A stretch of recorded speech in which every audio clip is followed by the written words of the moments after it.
A year ago, I came to Davos and told you that our house is on fire. I said I wanted you to panic.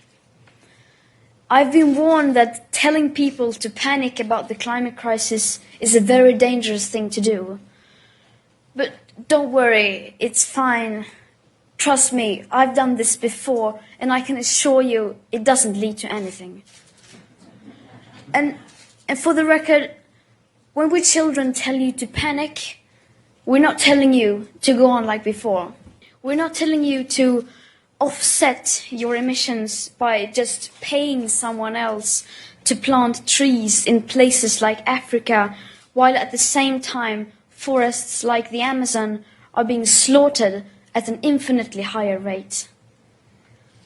Planting trees is good, of course, but it's nowhere near enough of what is needed, and it cannot replace real mitigation and rewilding nature. And let's be clear, we don't need a low-carbon economy.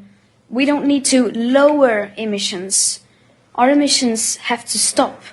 This is not about right or left. We couldn't care less about your party politics. From a sustainability perspective, the right, the left, as well as the center have all failed.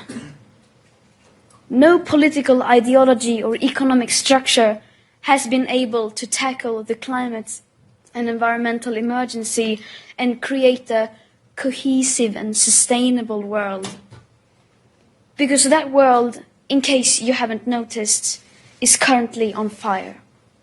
You say children shouldn't worry. You say, just leave this to us. We will fix this.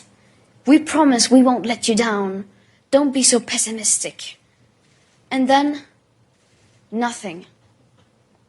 Silence. Or something worse than silence. Empty words and promises which give the impression that sufficient action is being taken.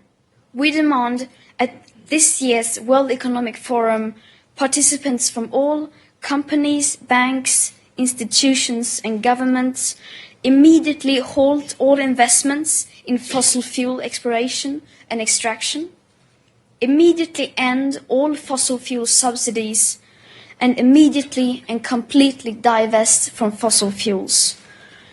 We don't want these things done by 2050, 2030, or even 2021. We want this done now. I wonder, what will you tell your children was the reason to fail and leave them facing a climate chaos that you knowingly brought upon them?